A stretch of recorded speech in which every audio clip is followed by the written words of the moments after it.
ये मैं नहीं जानता कि आपने परमिशन दी है कि नहीं, बिकॉज मैंने जो पेपर्स देखे उसमें लग रहा है कि आपके ही ऑफिस से परमिशन आई है कि इतना टाइम तक है। चलो वो आप जानते हैं, but this is not the way Shailesh, this is not the way.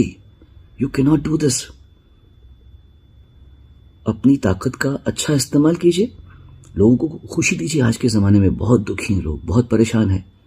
एक दूसरे का हाथ थामिए, कौन कब गिर जाए कुछ नहीं पता। बड़ी दुख की बात है कि आपने ऐसे किया है।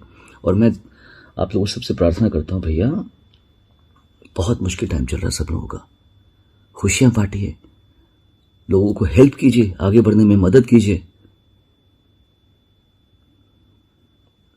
God bless you all.